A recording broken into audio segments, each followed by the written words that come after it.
Suara hak tinggi yang beradu dengan lantai marmer menggema di lorong Aruna Corp, sebuah perusahaan properti yang sedang naik daun di ibu kota.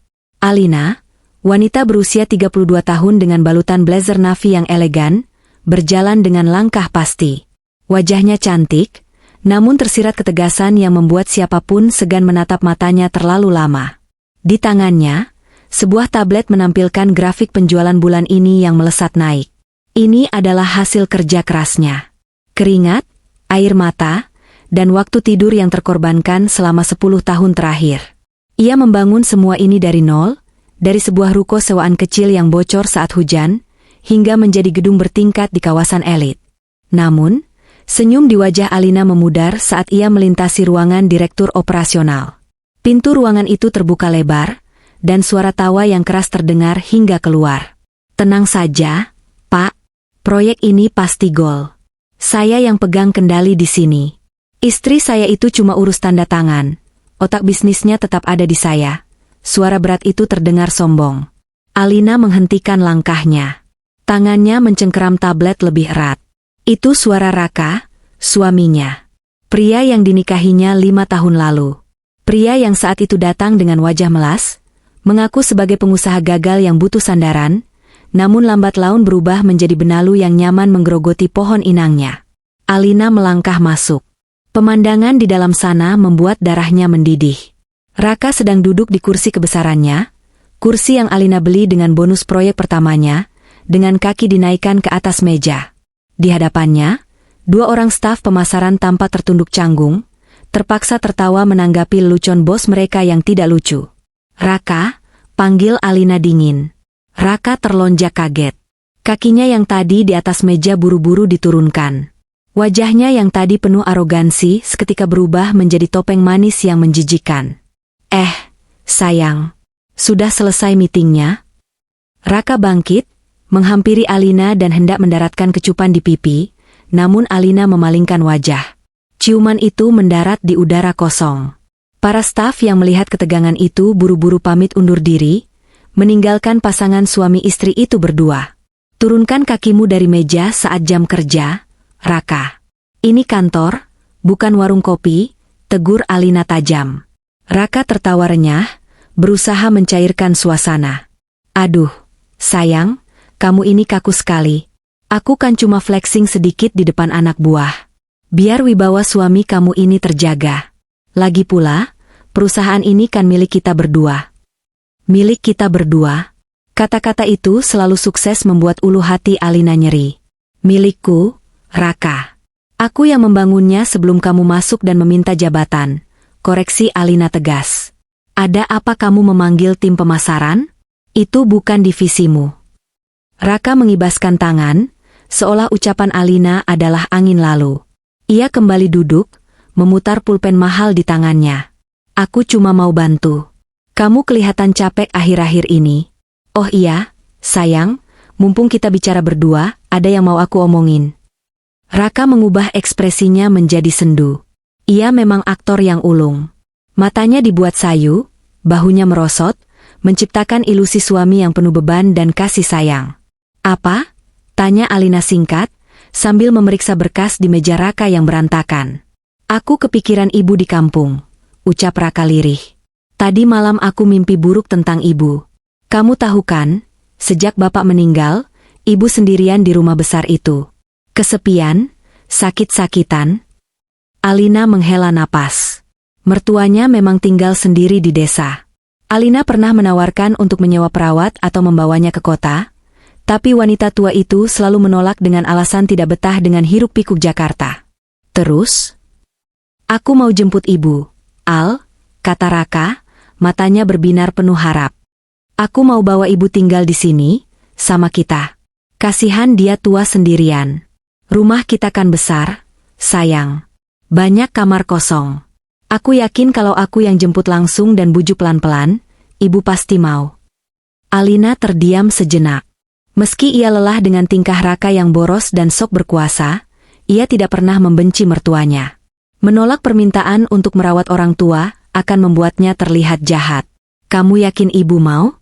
Terakhir kali aku ajak, ibu bilang pusing lihat gedung tinggi," ujar Alina skeptis.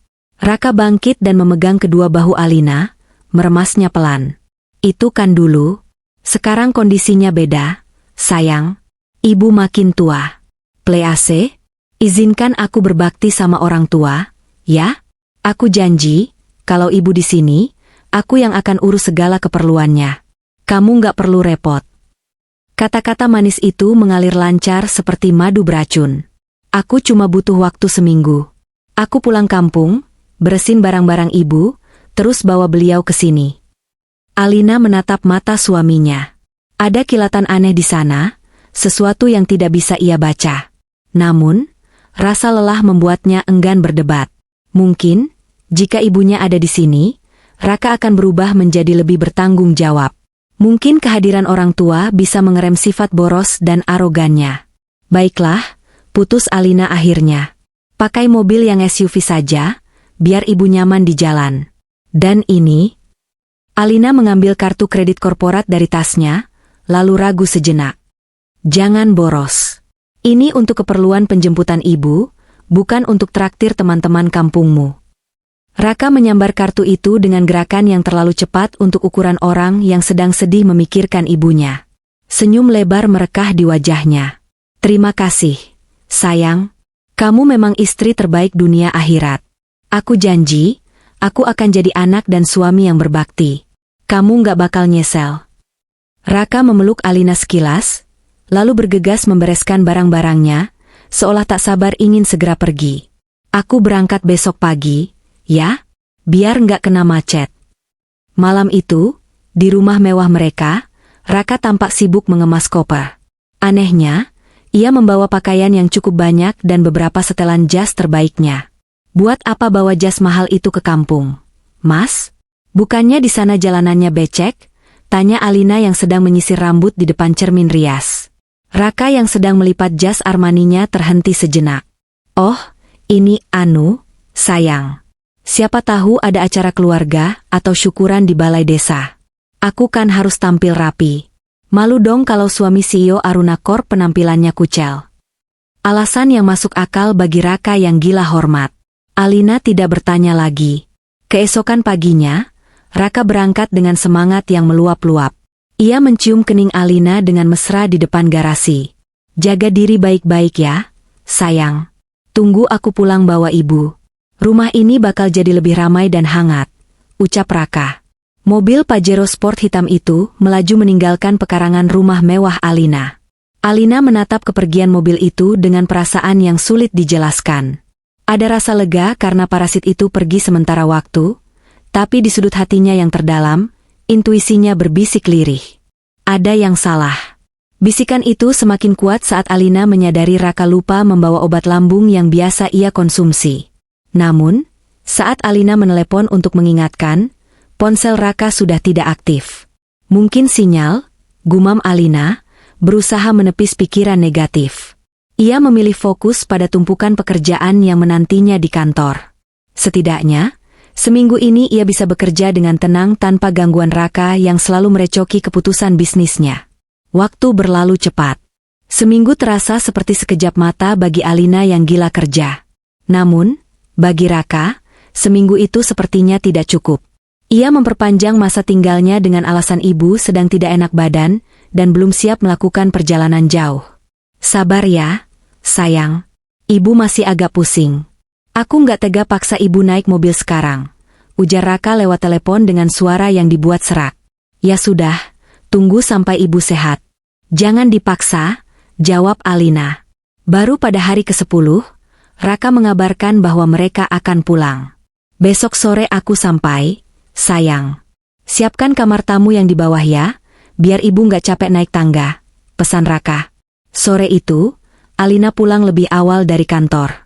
Ia meminta asisten rumah tangganya, Bei Inah, untuk memasak makanan kesukaan mertuanya, sayur lodeh dan ikan asin.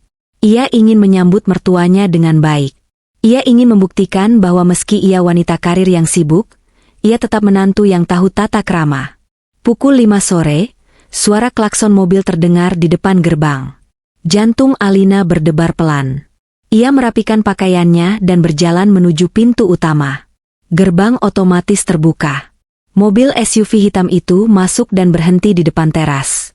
Alina tersenyum, bersiap menyambut tangan keriput ibu mertuanya. Pintu pengemudi terbuka. Raka turun dengan wajah berseri-seri, lebih gemuk dan lebih segar daripada saat ia berangkat. Ia berjalan memutar untuk membukakan pintu penumpang depan. "Ayo, turun pelan-pelan." Suara Raka terdengar lembut sekali. Alina mengerutkan kening. Pintu penumpang terbuka. Namun, yang keluar dari sana bukanlah sosok wanita tua berkerudung lusuh yang ia kenal sebagai ibu mertuanya. Kaki jenjang dengan kulit putih mulus menjejak tanah lebih dulu. Disusul dengan sosok wanita muda, sangat muda, mungkin baru awal 20-an, dengan wajah cantik namun dipoles make-up tebal yang menor. Ia mengenakan gaun yang agak ketat, memperlihatkan lekuk tubuhnya. Dan yang paling mengejutkan Alina, di gendongan wanita muda itu, terlelap seorang bayi mungil yang mungkin baru berusia beberapa bulan. Alina terpaku di tempatnya berdiri. Senyum di bibirnya membeku. Otaknya berusaha memproses apa yang sedang ia lihat. "Raka?" panggil Alina, suaranya tercekat. "Mana ibu?" Raka tampak sedikit gugup, tapi dengan cepat ia menguasai diri. Ia merangkul bahu wanita muda itu, rangkulan yang terlalu akrab dan protektif, dan membimbingnya mendekati Alina. "Sayang, kenalkan ini Sari," ucap Raka tanpa rasa bersalah. Wanita bernama Sari itu menatap Alina dari ujung rambut sampai ujung kaki. Tatapannya bukan tatapan seorang tamu yang sungkan, melainkan tatapan menilai yang angkuh. Ia bahkan tidak tersenyum atau mengulurkan tangan. Ia hanya menggeser posisi bayi dalam gendongannya, seolah memamerkan aset berharganya. "Mana ibu?" "Raka?" ulang Alina, kali ini dengan nada yang lebih tinggi dan tajam. "Kamu bilang mau jemput ibu." "Ibu? Ibu nggak mau ikut." "Al." "Beliau kekeh nggak mau meninggalkan rumah peninggalan bapak," jawab Raka cepat, seolah sudah menghafal skrip drama ini. "Lalu, siapa perempuan ini? Dan bayi siapa itu?" Telunjuk Alina mengarah lurus ke wajah Sari. Raka memasang wajah paling memelas yang ia punya. "Nah, itu dia ceritanya, sayang. Di kampung, aku ketemu Sari ini. Dia yatim piatu, Al. Kasihan sekali hidupnya luntang-lantung. Gak punya siapa-siapa, mana harus mengurus bayi sendirian. Tetangga-tetangga di sana pada jahat mulutnya sama dia." Raka menarik napas panjang, mencoba terlihat heroik. "Karena ibu nggak mau ikut, ibu yang nyuruh aku bawa Sari. Kata ibu, bawalah Sari, nak, kasihan dia. Biar dia bantu-bantu istrimu di kota, sekalian dia punya tempat tinggal yang layak." "Aku nggak tega nolak permintaan ibu, apalagi lihat kondisi bayinya." Alina menatap Raka, lalu beralih menatap Sari. Cerita itu terdengar sangat konyol di telinganya. Yatim piatu? Kasihan? Lihatlah pakaian yang dikenakan Sari. Tas yang tersampir di bahunya adalah tas brandy tiruan, tapi jelas bukan barang orang susah. Gelang emas berderet di lengannya. Dan tatapan matanya, itu bukan tatapan gadis desa yang butuh pertolongan. Itu tatapan seorang nyonya yang baru saja menginjakan kaki di istana yang ingin ia kuasai. "Kamu bawa orang asing masuk rumahku tanpa izin, dengan alasan kasihan?" desis Alina. "Bukan orang asing, sayang. Anggap saja saudara jauh. Lagi pula rumah ini kan besar. Kasihanlah, di mana hati nurani kamu?" Raka mulai memainkan kartu, rasa bersalah. "Masa kamu tega ngusir janda muda bawa bayi begini?" Sari akhirnya membuka suara. Suaranya cempreng dan manja, sangat kontras dengan situasi tegang itu. "Aduh, Mas Raka," katanya istrinya baik dan penyayang. "Kok tamunya baru datang bukannya disuruh masuk malah diinterogasi di depan pintu? Panas nih, kasihan dede bayi kena angin." Darah Alina mendidih hingga ke ubun-ubun. Tamu macam apa yang berani bicara seperti itu pada tuan rumah di detik pertama pertemuan? "Masuklah, Dek Sari. Jangan dengerin, dia memang lagi capek kerja," ujar Raka lembut pada Sari, lalu menatap Alina dengan tatapan menuntut. "Minggir dulu, Al. Biar mereka istirahat di kamar tamu. Nanti aku jelasin lagi." Tanpa menunggu persetujuan Alina, Raka menuntun Sari masuk melewati Alina begitu saja. Saat Sari melintas di sebelahnya, Alina bisa mencium aroma parfum Raka yang menempel kuat di baju wanita itu. Aroma pengkhianatan yang menyengat. Alina membalikkan badan, menatap punggung suaminya dan wanita asing itu yang berjalan seolah-olah mereka adalah pasangan pemilik rumah ini. Tangannya mengepal kuat hingga kukunya memutih. Kamu pikir aku bodoh, Raka? Batin Alina. Kamu pikir aku anak kecil yang bisa dibohongi dengan dongeng yatim piatu? Alina tidak langsung meledak. Ia adalah pebisnis. Ia tahu kapan harus menyerang, dan kapan harus mengamati musuh. Hari ini, ia akan membiarkan benalu-benalu itu merasa menang. Tapi besok, Alina bersumpah akan menguliti semua kebohongan mereka satu persatu. Suasana di dalam rumah mewah bergaya minimalis modern itu terasa menyesakan, seolah oksigen mendadak menipis begitu Raka dan tamu istimewanya melangkah masuk. Alina masih berdiri terpaku di ruang tengah, menatap pintu kamar tamu di lantai bawah yang baru saja tertutup rapat. Raka keluar dari kamar itu setelah memastikan Sari dan bayinya nyaman. Ia menghela napas panjang, lalu berjalan menghampiri Alina dengan wajah yang dibuat selelah mungkin.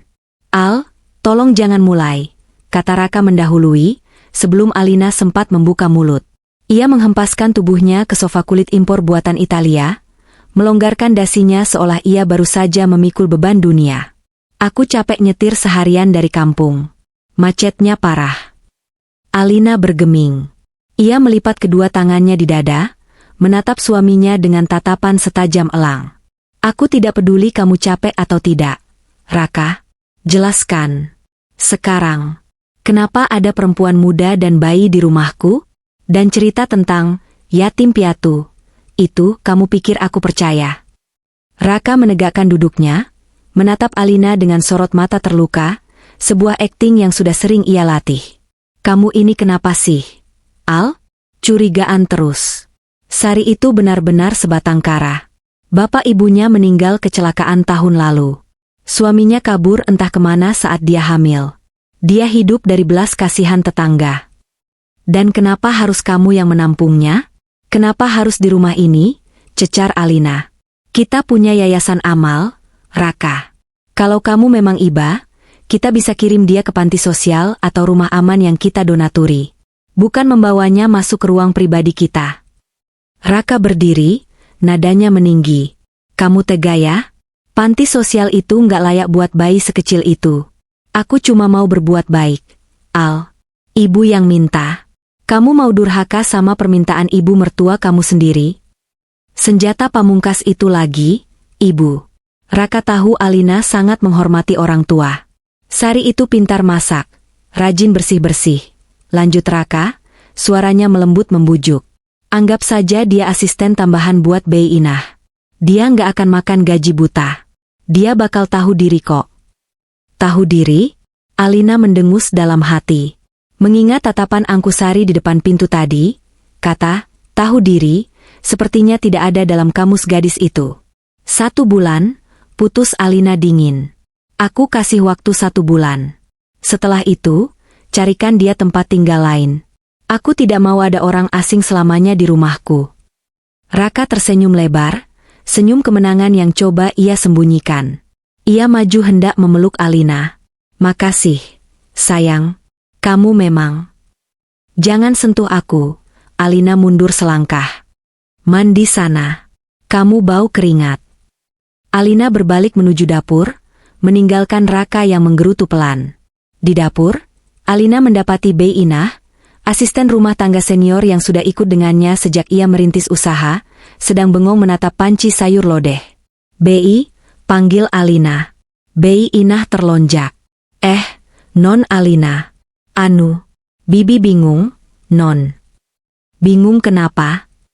Itu tamu yang dibawa Mas Raka. Bisik Bei Inah, celingukan takut terdengar. Tadi Bibi bawakan air putih ke kamar. Si Mbak Sari itu malah minta macam-macam.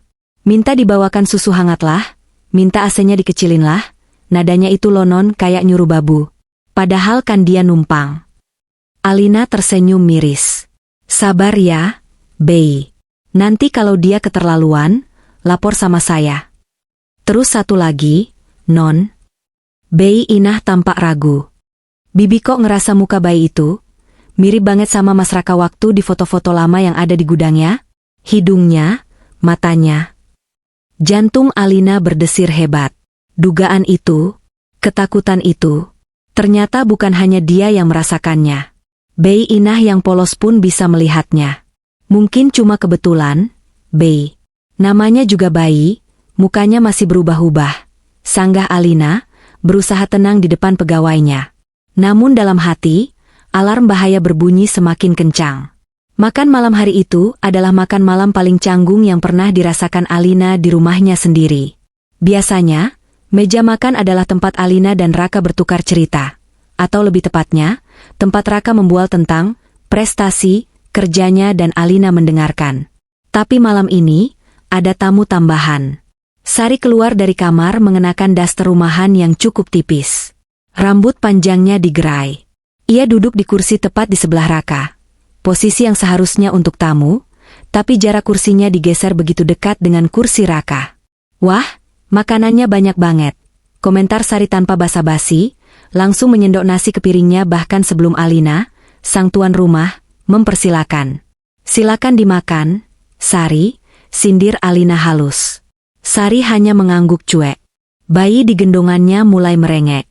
Duh, Mas Pak Raka, Sari buru-buru meralat panggilannya, melirik Alina sekilas dengan tatapan mengejek. Bisa tolong pegangin Dede sebentar nggak? Sari lapar banget nih, dari pagi belum makan nasi. Tanpa menunggu jawaban, Sari menyodorkan bayi itu ke arah Raka. Dan yang membuat Alina semakin mual, Raka menyambut bayi itu dengan sigap dan alami.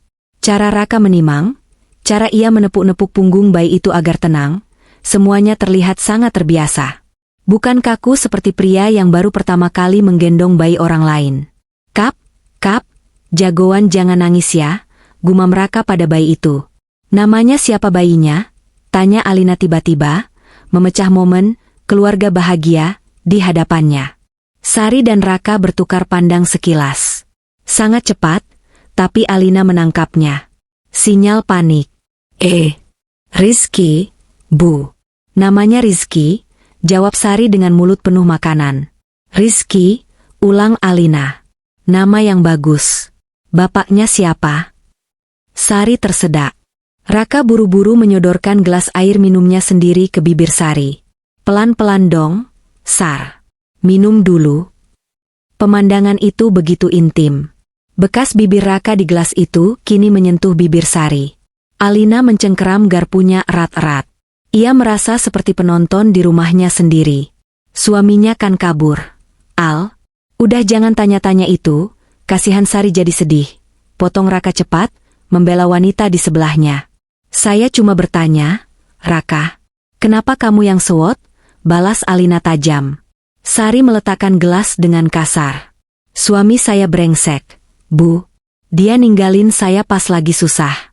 Nggak kayak Pak Raka, udah ganteng, baik, kaya lagi. Beruntung banget ya ibu dapat suami kayak Pak Raka. Kalau saya jadi ibu sih, saya bakal sujud syukur tiap hari. Kata-kata itu terdengar seperti pujian, tapi nadanya penuh racun. Itu adalah penghinaan terselubung. Sari seolah berkata, kamu tidak pantas untuk Raka, aku yang lebih pantas. Tentu saya bersyukur, jawab Alina tenang, meski darahnya mendidih. Saya bersyukur karena semua kekayaan ini, rumah ini, perusahaan ini, adalah hasil kerja keras saya. Raka hanya beruntung saya pilih menjadi pendamping. Wajah Raka memerah padam. Egonya tersentil. Al, nggak usah bawa-bawa siapa yang punya harta di depan tamu. Nggak sopan. Tamumu yang mulai memuji kekayaanmu, Raka. Aku hanya meluruskan fakta. Supaya dia tahu siapa pemilik rumah ini sesungguhnya, jadi dia bisa menjaga sikap. Alina menatap Sari tepat di manik matanya. Sari terdiam, tapi bibirnya mencebik sinis. Ia kembali makan dengan lahap, seolah tidak peduli dengan ketegangan di udara. Sementara Raka sibuk menyuapi mulutnya sendiri dengan tangan kiri, sementara tangan kanannya masih menimang bayi Rizky yang tertidur pulas di dadanya. Malam itu, Alina tidak bisa tidur. Pukul 1 dini hari, ia terbangun karena haus. Saat ia meraba sisi tempat tidur di sebelahnya, kosong. Raka tidak ada. Alina bangkit, mengenakan kimononya, dan berjalan keluar kamar dengan langkah pelan agar tidak menimbulkan suara. Lampu ruang tengah sudah dimatikan, menyisakan remang-remang dari lampu taman. Telinga Alina menangkap suara tawa tertahan dari arah dapur. Suara wanita. Dan suara pria yang berbisik. Jantung Alina berdegup kencang. Ia mengendap-endap mendekati dapur.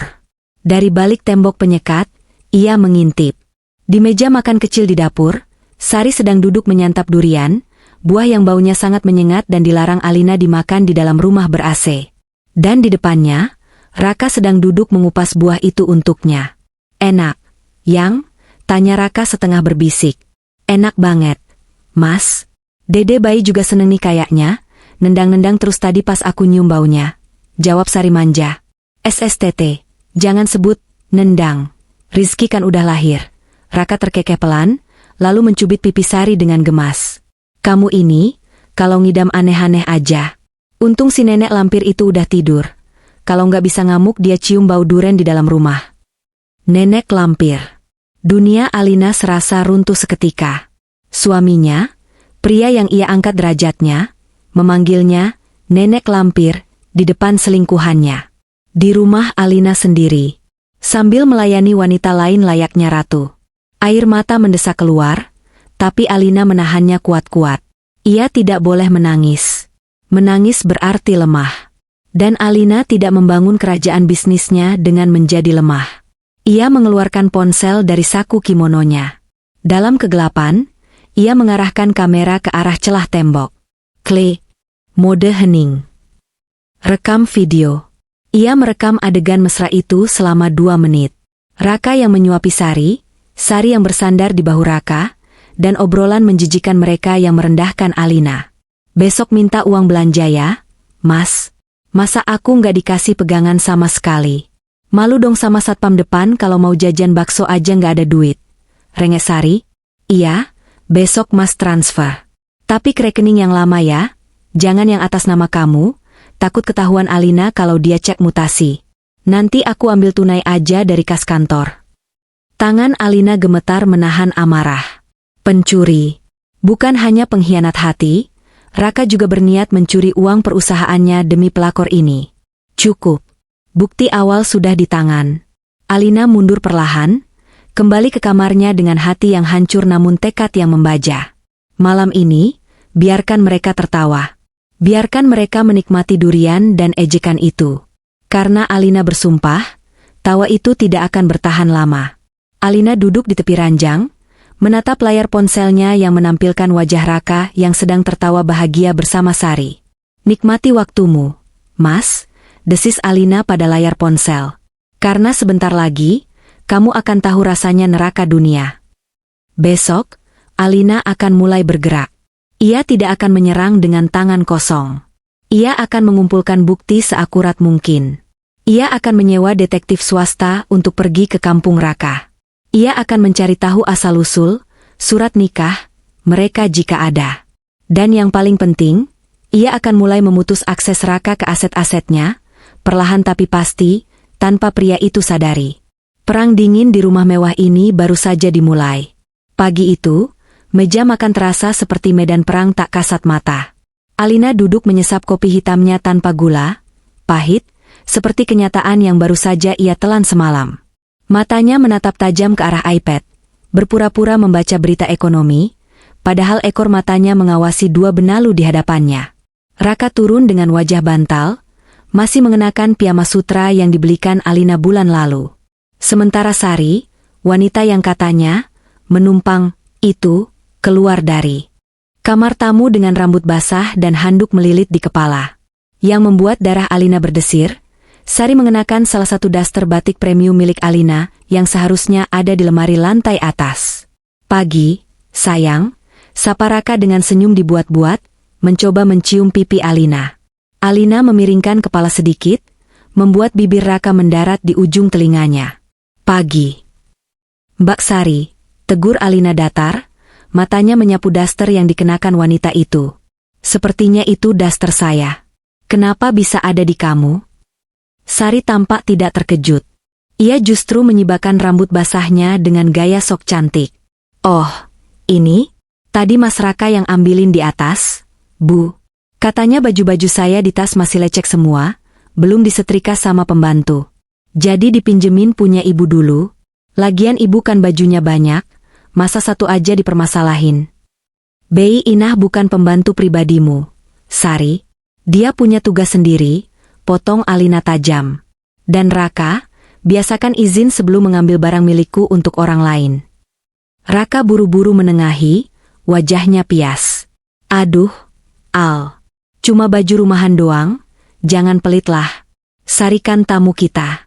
Kasihan dia nggak bawa banyak baju bagus. Baju itu limited edition, Raka. Bukan masalah pelit, tapi etika. Alina menutup iPad-nya dengan keras, membuat Raka terlonjak. Satu lagi. Soal uang yang kamu minta semalam. Raka tersedak ludahnya sendiri. Ia ingat percakapannya dengan Sari di dapur semalam tentang meminta uang tunai. Apakah Alina dengar? Tapi Raka menepis pikiran itu. Alina kan tidurnya nyenyak. Oh, uang belanja? Iya, Al.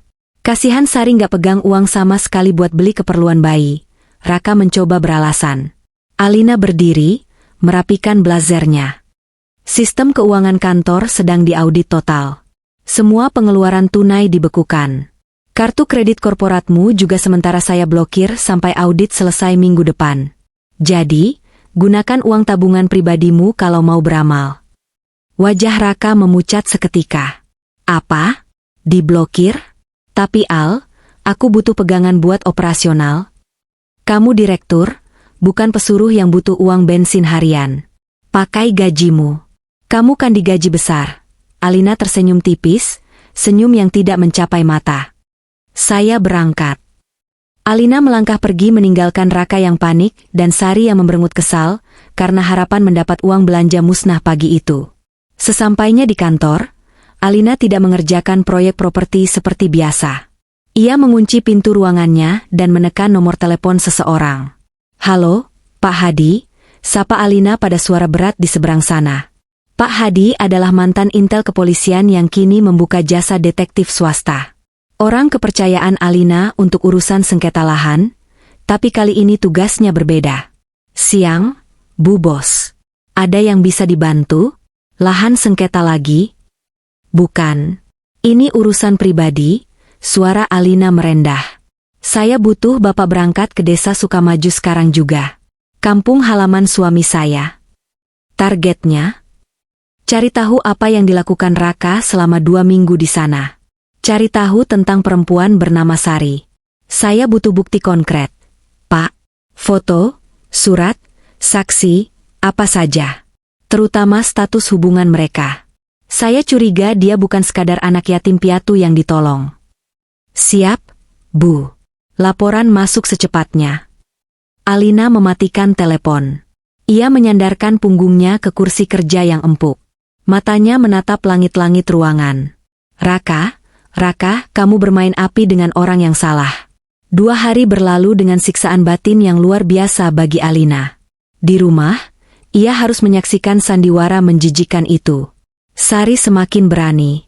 Ia mulai mengatur menu makanan, menyuruh-nyuruh Bei Inah mencuci baju bayinya dengan tangan, bahkan berani menyalakan TV keras-keras saat Alina sedang bekerja di ruang kerja rumah.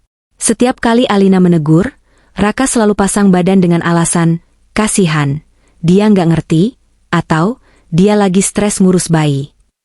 Namun, sore ini, sebuah email masuk ke ponsel Alina. Notifikasi dari Pak Hadi. Jantung Alina berdegup kencang. Ia membuka email itu dengan tangan sedikit gemetar. Bukan karena takut, tapi karena adrenalin kemarahan yang memuncak.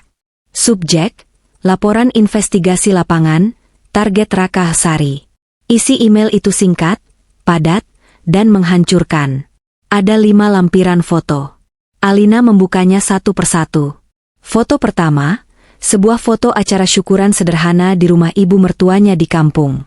Raka duduk bersila mengenakan jas hitam dan peci.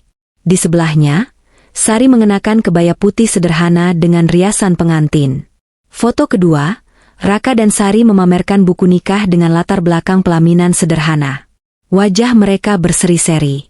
Di samping mereka, ibu mertua Alina, wanita tua yang selama ini Alina hormati dan biaya hidupnya, tersenyum lebar sambil menggendong bayi Rizky. Foto ketiga, foto close-up buku nikah siri. Tanggalnya tertera jelas. 2 minggu yang lalu, tepat saat Raka bilang, ibu sakit pusing. Alina merasa mual. Pengkhianatan ini bukan hanya dilakukan oleh Raka, tapi juga oleh mertuanya. Orang tua yang selalu ia kirimi uang bulanan, yang ia renovasikan rumahnya, ternyata bersekongkol menusuknya dari belakang. Alina membaca laporan tertulis Pak Hadi di bawah foto-foto itu. Target menikah secara siri 2 minggu lalu. Pernikahan disaksikan oleh keluarga dekat dan tetangga sekitar. Alasan menikah adalah karena Sari, tetangga desa, sudah hamil duluan dan ditinggal pacarnya, kemudian target, Raka, turun tangan, sebagai pahlawan kesiangan yang sebenarnya adalah ayah biologis bayi tersebut. Menurut tetangga, target sudah sering pulang kampung diam-diam menemui Sari setahun terakhir. Bayi tersebut adalah anak kandung target. Air mata menetes di layar ponsel Alina. Bukan air mata sedih, melainkan air mata murka. Jadi selama ini, saat Raka bilang dinas luar kota, saat Raka bilang lembur, dia pulang ke kampung untuk meniduri wanita itu, dan bayinya, Rizky adalah anak haram Raka yang lahir dari perselingkuhan panjang. Brengsek, desis Alina. Suaranya bergetar hebat. Ia mengusap air matanya kasar. Cukup. Tidak ada lagi keraguan. Tidak ada lagi rasa kasihan. Alina menyimpan semua foto itu ke dalam flash disk dan menyalinnya ke cloud penyimpanan rahasia. Ia mencetak beberapa lembar foto pernikahan itu dengan resolusi tinggi. Ia melirik jam dinding. Pukul 17. Sebentar lagi ia pulang. Alina memanggil sekretarisnya. Sinta, siapkan berkas pemecatan untuk Raka Pradana. Dan hubungi pengacara perusahaan, minta dia siapkan surat gugatan cerai dan pencabutan hak akses aset. Saya mau semuanya siap besok pagi di meja saya. Sinta, sekretarisnya yang setia, terbelalak kaget. Pak Raka, Bu, dipecat? Lakukan saja. Dan tutup mulutmu sampai besok. Perintah Alina dingin. Alina pulang ke rumah dengan aura yang berbeda. Jika kemarin ia masih menahan diri, hari ini ia membawa badai. Saat ia membuka pintu rumah, pemandangan di ruang tengah membuatnya semakin yakin bahwa keputusannya sudah tepat. Sari sedang duduk di sofa mahal Alina, kaki diangkat ke meja, sambil memakan keripik yang remahannya berjatuhan ke karpet bulu domba. Raka sedang memijat kaki Sari. Udah pulang, Al? Raka tampak kaget, buru-buru melepaskan kaki Sari. Alina tidak menjawab. Ia menatap mereka berdua dengan tatapan jijik yang tidak ditutup-tutupi. Kenapa, Bu? Kok mukanya ditekuk gitu? Iri ya lihat suami sayang sama saudaranya? Celetuk Sari dengan nada mengejek. Alina tersenyum. Senyum yang mengerikan. Iri. Alina tertawa pelan, tawa yang membuat bulu kuduk Raka meremang. Untuk apa saya iri pada pembantu yang naik pangkat jadi gundik? Mata Sari melotot. Jaga ya mulut situ. Mas, lihat tuh istrimu ngatain aku.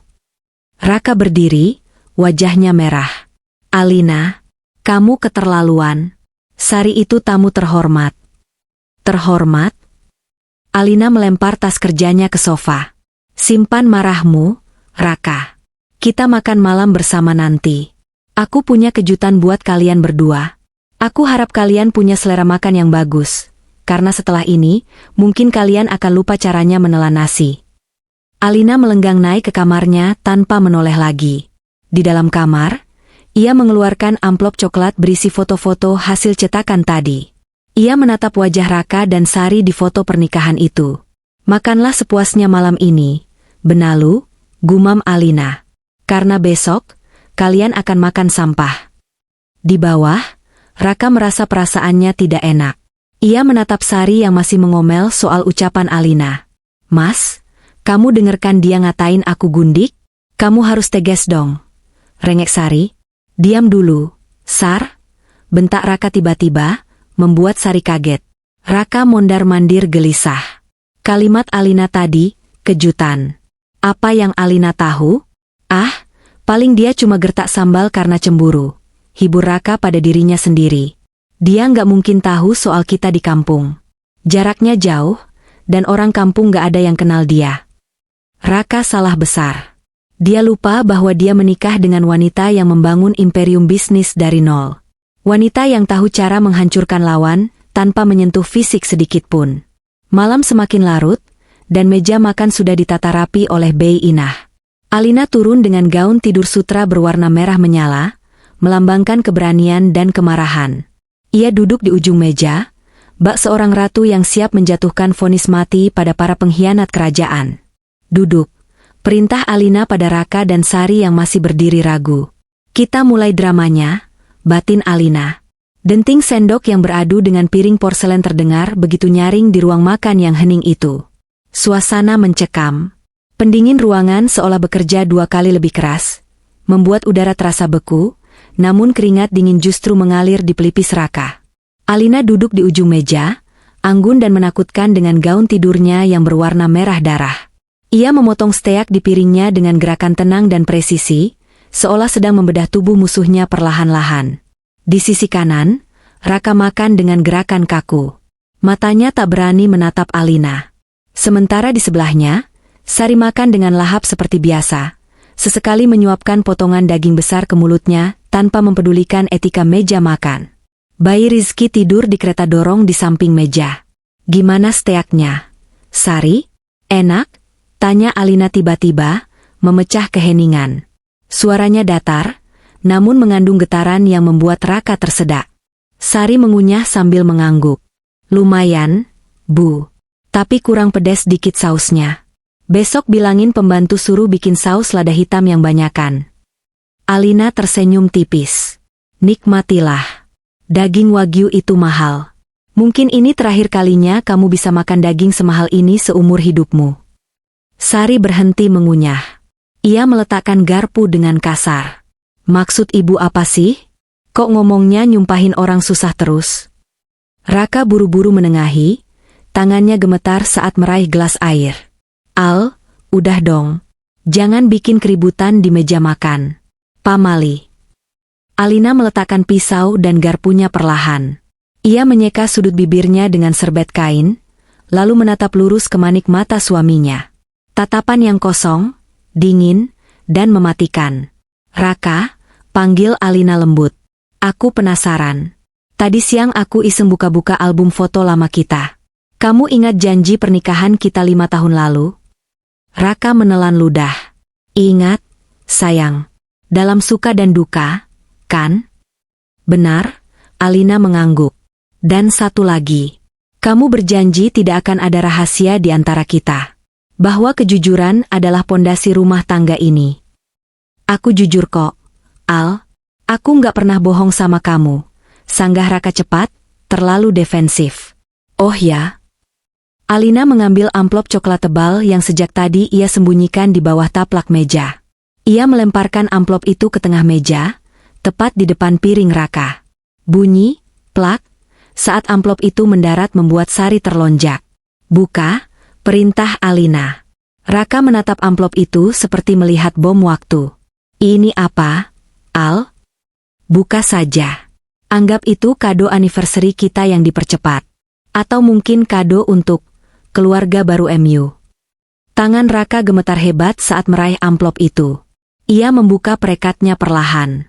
Saat ia menarik isi amplop itu, lembaran foto-foto mengkilap berjatuhan ke atas meja.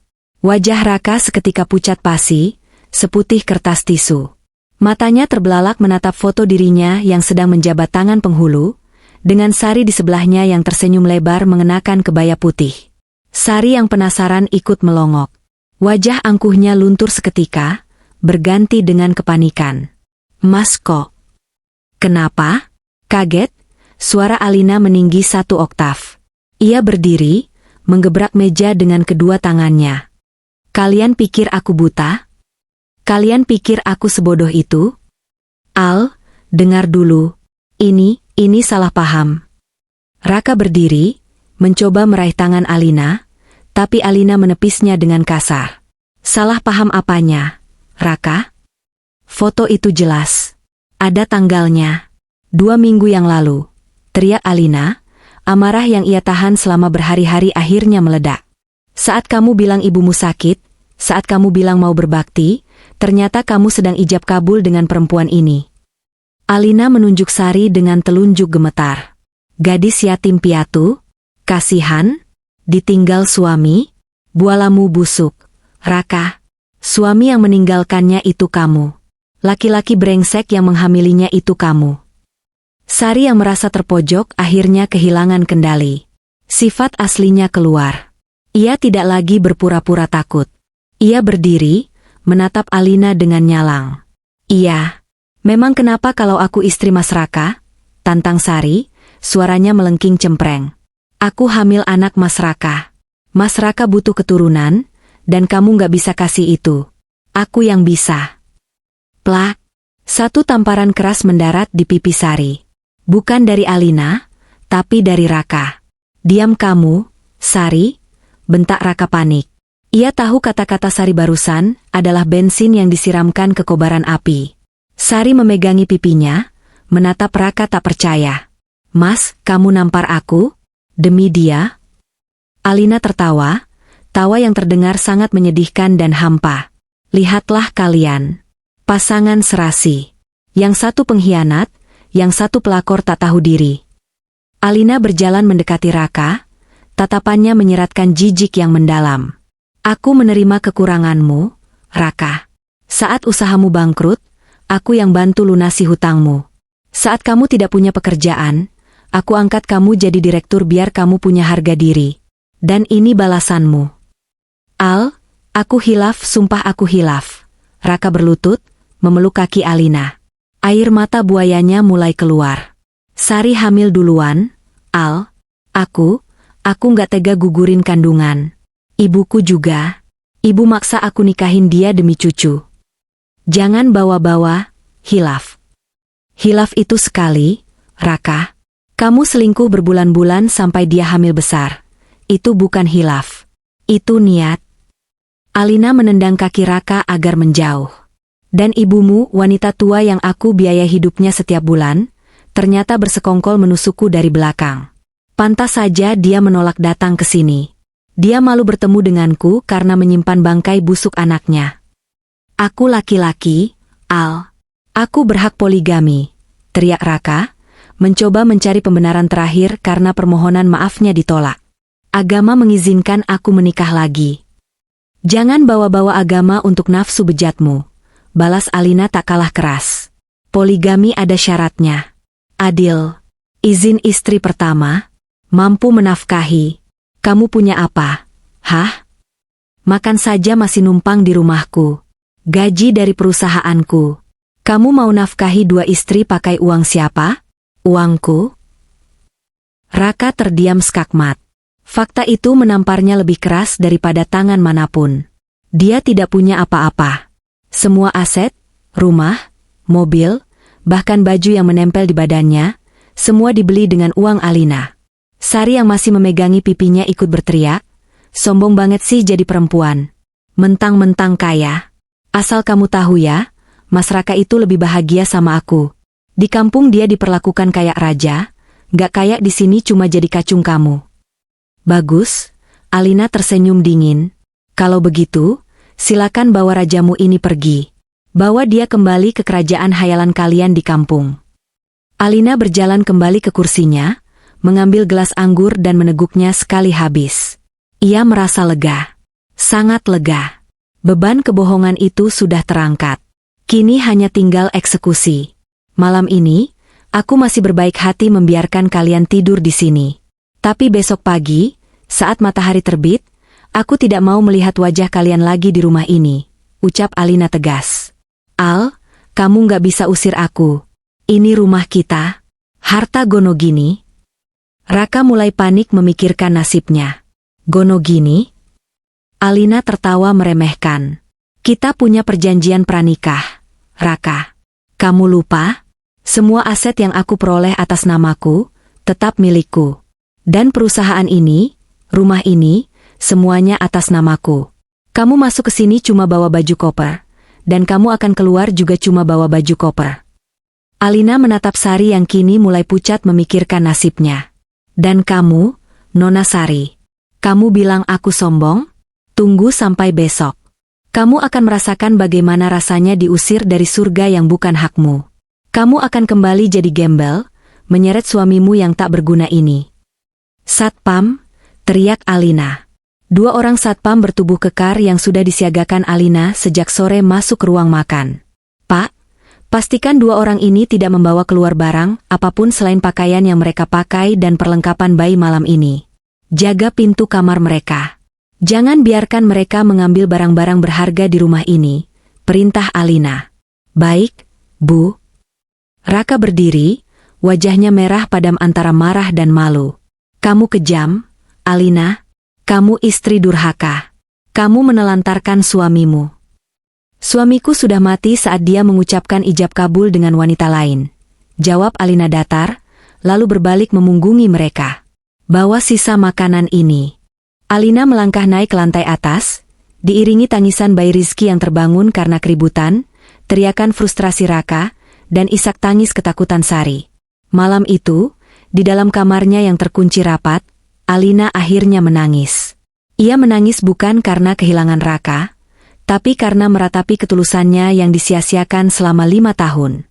Ia menangis untuk melepaskan sisa-sisa rasa sakit itu, agar besok, saat fajar menyingsing, tidak ada lagi air mata yang tersisa. Besok adalah hari eksekusi. Besok adalah hari pembersihan. Alina menghapus air matanya, menatap pantulan dirinya di cermin. Kamu kuat, Alina. Kamu tidak butuh benalu untuk hidup. Di lantai bawah, Raka dan Sari bertengkar hebat di kamar tamu. Saling menyalahkan.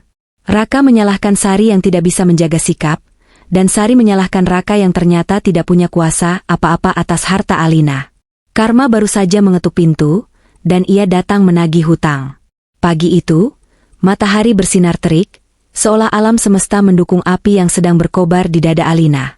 Di rumah mewah itu, suasana pagi terasa asing.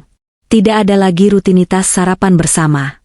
Alina sudah siap dengan setelan kerja terbaiknya, blazer merah marun yang membalut tubuhnya dengan tegas, senada dengan lipstik yang ia kenakan.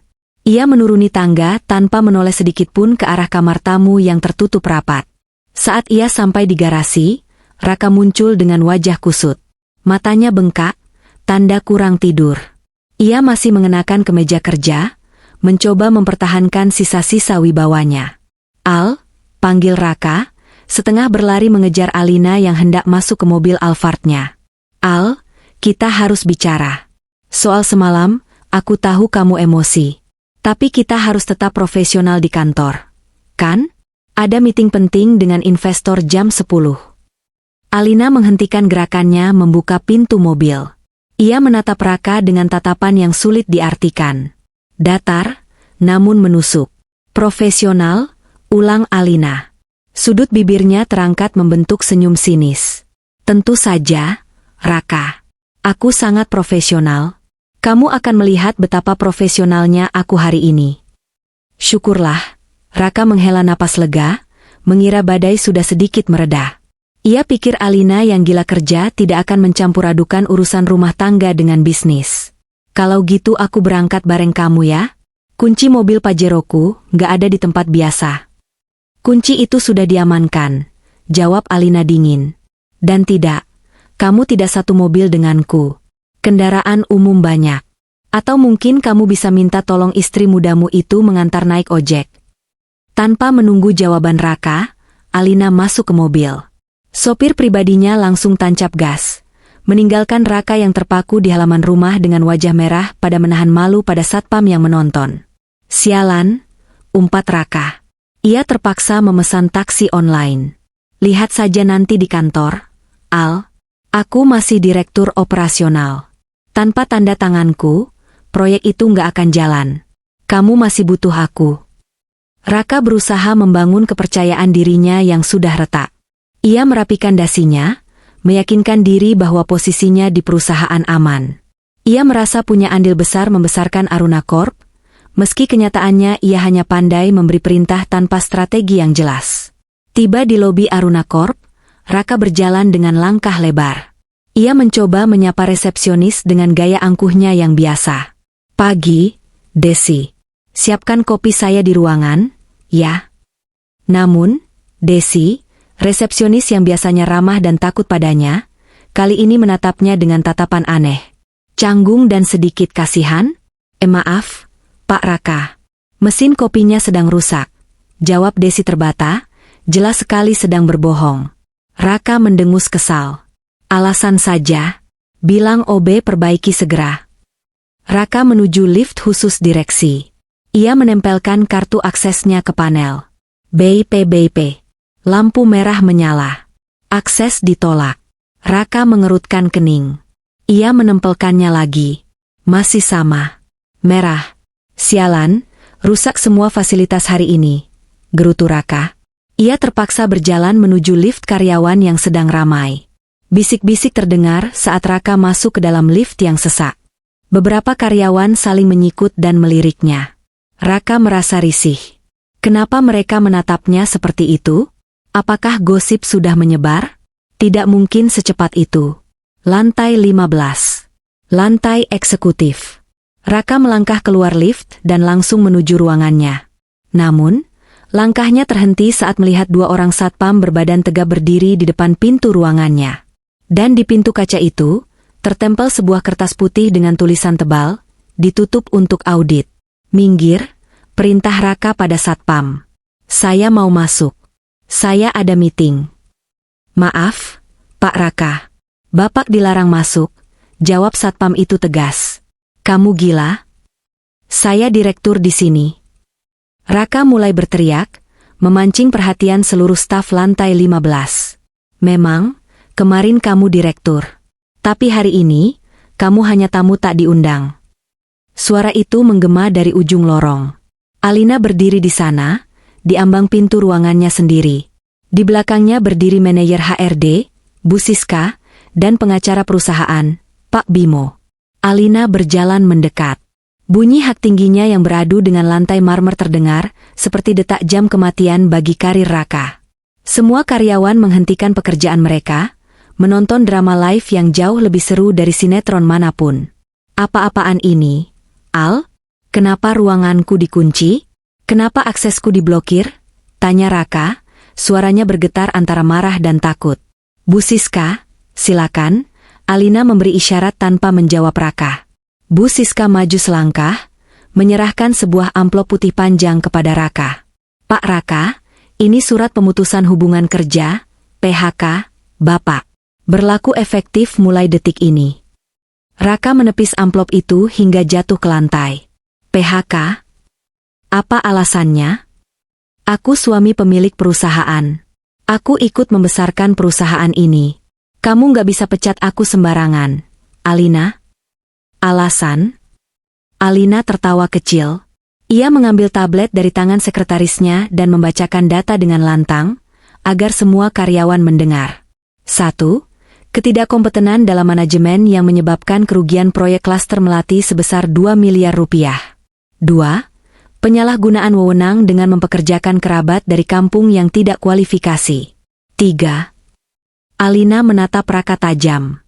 Indikasi penggelapan dana operasional untuk kepentingan pribadi, atau lebih tepatnya, untuk membiayai pernikahan siri dan gaya hidup istri barumu. Suara kaget terdengar serempak dari para karyawan. Hah? Nikah siri? Penggelapan dana? Bisik-bisik itu kini menjadi riuh rendah. Wajah Raka pucat pasi. Rahasianya ditelanjangi di depan anak buah yang selama ini ia rendahkan. Harga dirinya hancur berkeping-keping. Itu fitnah. Aku bisa tuntut kamu. Raka membela diri dengan panik. Silakan, tantang Alina tenang. Pak Bimo sudah menyiapkan semua bukti transfer dari rekening perusahaan ke rekening pribadimu, lalu ke rekening toko emas dan butik baju bayi. Mau kita buka buktinya di pengadilan? Raka terdiam. Lututnya lemas. Ia tidak menyangka Alina sudah menyelidiki sedalam itu dalam waktu semalam. Sekarang, lanjut Alina, suaranya berubah sedingin es. Kembalikan semua aset kantor. Dompet, kunci mobil dinas, laptop, dan ponsel yang kamu pegang. Itu semua inventaris perusahaan. Tetapi Al, dompetku isinya KTP, SIM. Keluarkan isinya. Dompetnya merek Montblanc seharga 7 juta itu milik kantor. Saya yang belikan pakai uang kas operasional direksi tahun lalu, potong Alina.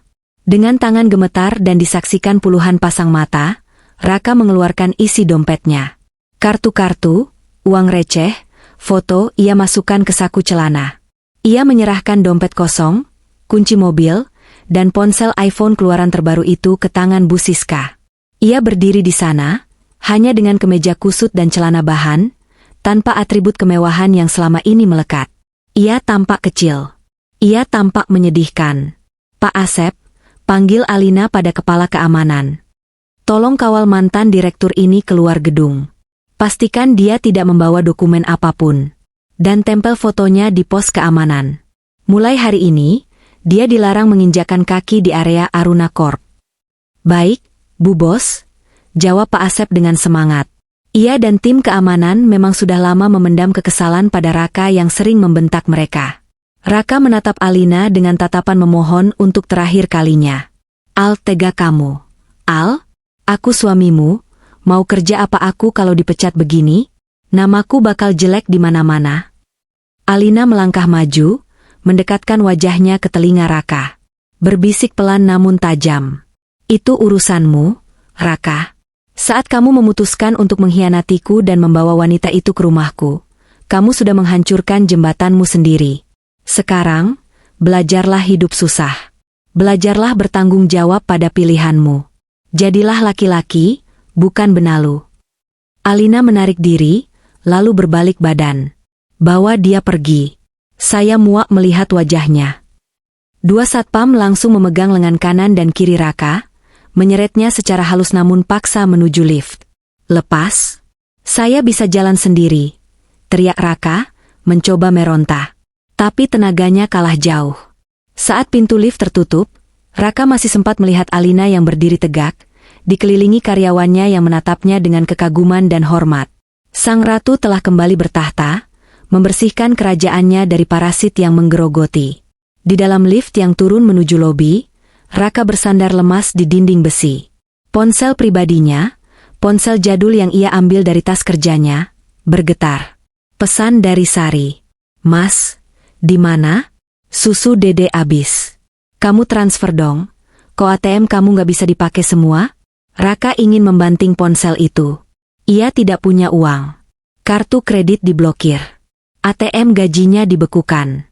Mobil dinas ditarik. Jabatan hilang. Dan yang paling menakutkan, ia harus pulang ke rumah Alina. Bukan untuk istirahat, tapi untuk menghadapi pengusiran tahap kedua. Di lantai atas, Alina masuk kembali ke ruangannya. Ia duduk di kursi kebesarannya. Dadanya naik turun menahan sisa adrenalin. Ia tidak merasa sedih. Ia merasa bebas. Sinta, panggil Alina lewat intercom. Ya, Bu. Panggil cleaning service. Bersihkan bekas ruangan Raka. Buang semua barang-barangnya yang tertinggal. Semprot disinfektan. Saya mau ruangan itu bersih dari jejak dia sebelum dipakai direktur baru nanti. Baik, Bu. Alina memutar kursi kerjanya menghadap jendela besar yang menampilkan pemandangan ibu kota. Satu babak selesai, gumamnya. Sekarang tinggal membersihkan sampah di rumah. Alina tahu, Raka pasti akan pulang dengan putus asa. Raka dan Sari pasti akan mencoba bertahan di rumah, karena tidak punya tujuan lain. Tapi Alina sudah menyiapkan pesta perpisahan yang tak akan terlupakan oleh mereka. Matahari sore bersinar terik, seolah ikut memanaskan aspal di depan kompleks perumahan elit Permata Regensi. Sebuah taksi biru tua berhenti di depan gerbang hitam yang menjulang tinggi. Raka turun dengan langkah gontai. Kemejanya yang tadi pagi licin kini kusut tak berbentuk. Wajahnya berminyak, rambutnya acak-acakan. Ia merogoh saku celananya, mengeluarkan lembaran uang terakhir yang ia miliki untuk membayar sopir taksi. Kembaliannya ambil saja, Pak. Gumam Raka, mencoba mempertahankan sisa-sisa gengsinya, padahal itu hanya uang receh 5 ribuan. Raka berdiri di depan gerbang rumah mewahnya sendiri, atau yang selama ini ia anggap rumahnya. Ia menekan tombol bel intercom. Hening. Tidak ada jawaban. Ia menekan lagi, berkali-kali dengan tidak sabar. Mang Ujang, buka gerbang. Ini saya, teriak Raka. Pintu pos satpam terbuka sedikit. Mang Ujang, satpam rumah yang biasanya hormat dan selalu sigap membukakan pagar, kini keluar dengan wajah kaku. Ia tidak memegang kunci gerbang, melainkan pentungan karet di pinggangnya. Maaf, Pak Raka. Saya tidak bisa bukakan gerbang, ucap Mang Ujang tegas, meski ada sedikit rasa sungkan di matanya. Apa maksudmu? Saya tuan rumah di sini. Buka sekarang atau saya pecat kamu. Bentak Raka, emosinya yang sudah mendidih sejak dari kantor kini tumpah. Bapak sudah tidak punya wewenang memecat siapapun di sini. Perintah Ibu Alina jelas, dilarang membukakan pintu untuk orang asing. Jawab Mang Ujang. Orang asing? Saya suaminya. Saat Raka sedang berteriak-teriak seperti orang gila, pintu gerbang kecil di samping terbuka.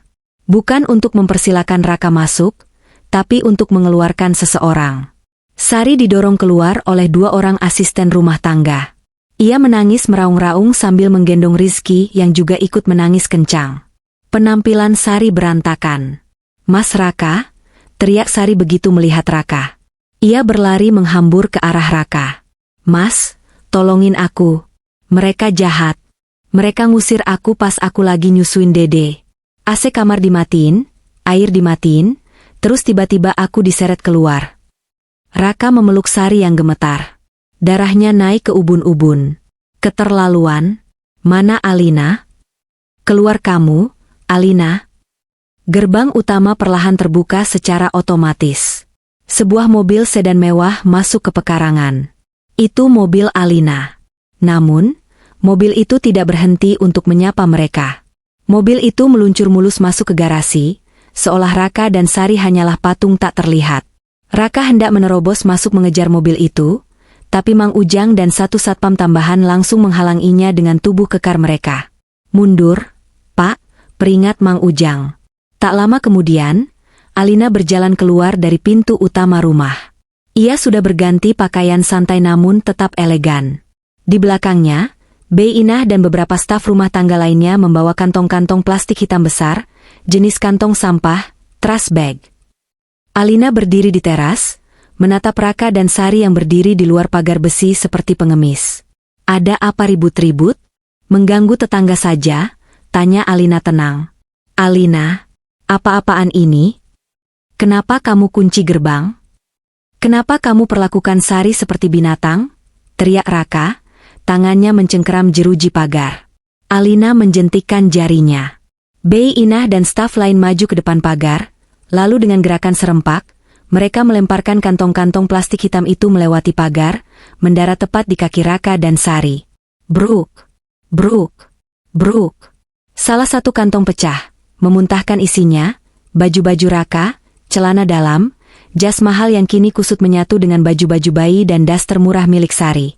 Itu barang-barang kalian, kata Alina dingin. Aku sudah berbaik hati menyuruh Inah mengepaknya. Seharusnya aku bakar saja di halaman belakang. Raka menatap tumpukan sampah itu dengan nanar. Kamu ngusir aku? Kamu beneran ngusir aku? Al, ini rumahku juga. Kita bangun rumah tangga di sini. Rumah tangga? Alina tertawa, tawa yang bergema di jalanan kompleks yang sepi. Kamu yang menghancurkan rumah tangga itu saat kamu membawa selingkuhanmu masuk ke sini. Dan soal rumah. Alina mengangkat sebuah map merah yang ia pegang. Ia mengeluarkan sertifikat tanah dan bangunan, SHM. Lihat ini, Raka. Baca baik-baik kalau matamu masih berfungsi. Alina mengangkat sertifikat itu tinggi-tinggi. Sertifikat hak milik. Atas nama, Alina Lestari. Bukan Raka Pradana. Bukan Raka dan Alina. Hanya Alina. Tapi hukum Gonogini? Raka tergagap, berusaha mencari celah. Kita punya perjanjian pisah harta yang kamu tanda tangani 5 tahun lalu, karena saat itu kamu dikejar debt collector, dan tidak mau asetku ikut disita. Ingat? Alina mengingatkan dengan telak. Kamu sendiri yang minta pisah harta supaya hutangmu tidak membebaniku. Sekarang, perjanjian itu yang menyelamatkanku dari keserakahanmu. Sari, yang sedari tadi menangis, tiba-tiba maju. Ia merasa tidak terima diperlakukan seperti sampah. "Heh, perempuan sombong," jerit Sari. "Boleh kamu punya rumah, punya harta, tapi kamu gak punya hati. Lihat ini bayi, darah daging suamimu. Masa kamu tega ngebiarin bayi kepanasan di jalanan? Di mana hati nuranimu sebagai perempuan?" Teriakan Sari yang melengking memancing perhatian. Beberapa tetangga mulai keluar dari rumah mereka. Ada Bu RT yang sedang menyiram tanaman, ada Pak Haji tetangga depan. Mereka mendekat, penasaran dengan drama di depan rumah mewah Alina. Alina tersenyum melihat kerumunan itu. Bagus. Semakin banyak saksi, semakin hancur mental mereka. Hati nurani. Alina melangkah mendekat ke pagar, menatap Sari lurus-lurus. "Nona Sari, dengarkan baik-baik. Hati nuraniku sudah mati untuk orang-orang seperti kalian. Kamu datang ke sini mengaku yatim piatu, memelas minta ditolong, padahal kamu datang untuk merebut suami orang. Kamu hamil dengan suami saya tanpa rasa bersalah, lalu menuntut saya untuk kasihan." Alina menoleh ke arah tetangga-tetangga yang mulai berbisik-bisik. "Bapak-bapak, ibu-ibu," seru Alina lantang. "Perkenalkan, ini Raka, mantan suami saya yang baru saja saya pecat dari perusahaan karena korupsi. Dan ini Sari, wanita yang dia bawa dari kampung dengan alasan, anak yatim piatu yang perlu ditolong. Padahal nyatanya ini adalah istri sirinya yang sedang hamil anak hasil perselingkuhan mereka." Suara kaget terdengar dari para tetangga. "Astagfirullah, kirain saudaranya. Ih, amit-amit, pelakor ternyata. Dasar laki-laki gak tahu diri, udah numpang, selingkuh lagi." Wajah Raka merah padam. Ia merasa ditelanjangi di depan umum. Tetangga-tetangga yang dulu menghormatinya sebagai Pak Raka yang dermawan, kini menatapnya dengan jijik. "Cukup, Al. Diam," bentak Raka putus asa. "Kenapa harus diam? Bukannya kamu bangga punya istri muda yang subur?" sindir Alina. "Nah, sekarang silakan bawa istri dan anak kebanggaanmu itu. Pergi dari sini. Jangan pernah tunjukkan wajah kalian lagi di kompleks ini. Mang Ujang, pastikan mereka tidak membawa apapun selain kantong sampah itu," perintah Alina, lalu membalikkan badan. "Tunggu, Al, mobilku. Pajeroku," teriak Raka saat melihat Alina hendak masuk ke dalam rumah. "Setidaknya biarkan aku bawa mobil itu. Itu kan hadiah ulang tahun darimu." Alina berhenti, menoleh sedikit. "Hadiah? Oh, mobil itu atas nama perusahaan, Raka. Dan karena kamu sudah dipecat, fasilitas ditarik. Kamu bisa jalan kaki, kan? Hitung-hitung olahraga biar perut buncitmu itu kempes." "Alina." Raka meraung, memukul pagar besi dengan frustrasi. Alina masuk ke dalam rumah dan menutup pintu utama dengan keras. Bam! Di luar pagar, Raka dan Sari berdiri mematung di tengah tumpukan plastik hitam. Bayi Rizky menangis semakin keras karena popoknya penuh dan udara panas. "Mas, kita mau kemana?" tanya Sari dengan suara serak, air matanya melunturkan bedak tebalnya, membuat wajahnya tampak mengerikan. "Dede butuh susu, Mas. Susunya ketinggalan di dalam." "Diam kamu," bentak Raka pada Sari. "Ini semua gara-gara kamu. Coba kalau kamu gak manja, gak songong sama Alina, mungkin kita gak bakal diusir secepat ini.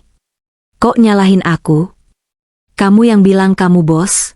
Kamu yang bilang rumah ini punyamu. Ternyata kamu cuma benalu beneran." Sari membalas tak kalah sengit. "Berisik." Pak Haji, tetangga depan rumah, menggelengkan kepala melihat pertengkaran mereka. "Mas Raka, mending pergi dari sini. Malu dilihat orang. Kasihan itu bayinya kepanasan." Raka menatap sekeliling. Tatapan-tatapan mencemooh menghujaninya. Ia tidak punya pilihan. Dengan sisa tenaga, Raka memungut kantong-kantong plastik besar itu. "Ayo," ajak Raka kasar pada Sari. "Naik apa? Mas? Panggil taksi online dong," rengek Sari. "HP-ku disita kantor. Dompetku kosong. Kamu punya uang nggak?" Sari merogoh saku dasternya. "Cuma ada 20.000, Mas. Sisa kembalian beli bakso kemarin." Raka mendengus putus asa. 20.000 rupiah. Dari seorang direktur yang biasa memegang kartu kredit limit ratusan juta, kini hartanya hanya 20.000 rupiah. Kita jalan ke depan kompleks. Kita cari angkot, putus Raka. Angkot? Panas. Mas, Rizky gimana? Jalan atau aku tinggal? Ancam Raka. Akhirnya, pemandangan menyedihkan itu terjadi. Raka Pradana, mantan eksekutif Necis, berjalan menyeret kantong sampah besar di bahunya. Di belakangnya, Sari berjalan tertatih-tatih menggendong bayi, menyeret kantong plastik lain. Mereka berjalan menyusuri trotoar kompleks perumahan elit itu, diiringi tatapan sinis satpam-satpam rumah lain dan gunjingan para pembantu yang sedang menyapu halaman. Dari balik tirai jendela kamarnya di lantai 2, Alina melihat kepergian mereka dengan segelas jus jeruk di tangan. Tidak ada air mata. Tidak ada penyesalan. Yang ada hanya rasa lega yang luar biasa. Rumahnya kembali bersih. Udaranya kembali segar. Selamat menikmati karma, bisik Alina pelan. Perjalanan kalian menuju kehancuran baru saja dimulai. Raka dan Sari berjalan tanpa tujuan pasti. Di kepala Raka hanya ada satu pikiran, pulang kampung. Tapi dengan uang 20.000, bagaimana caranya mereka bisa sampai ke desa yang jaraknya ratusan kilometer? Mereka benar-benar kembali ke titik nol. Tidak, bahkan minus. Karena sekarang mereka membawa beban kebencian dan kebodohan yang akan terus menghantui. Langit Jakarta sore itu berwarna abu-abu pekat, seolah ikut berduka atau mungkin mengejek nasib dua manusia yang sedang berjalan tertatih-tatih di trotoar panas.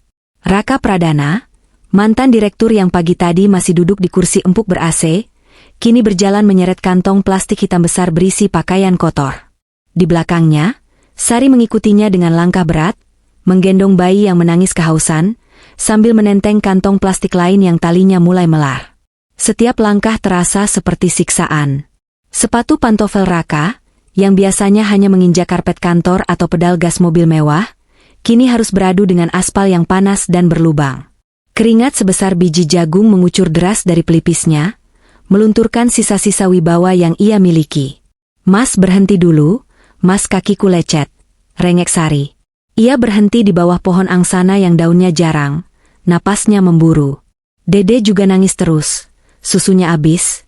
Mas, beliin air mineral kek di warung. Raka berhenti dan menoleh. Wajahnya yang dulu klimis kini berminyak dan merah padam karena amarah yang tertahan. Ia menatap Sari, wanita yang dulu ia anggap gadis lugunan manis, kini tampak kumal, rewel, dan menyusahkan. Uang dari mana? Bentak Raka, suaranya parau. Kamu pikir aku punya uang? 20.000 perak yang kamu punya itu harus kita hemat buat ongkos sampai terminal. Ya terus anakmu mau dikasih minum apa? Air ludah?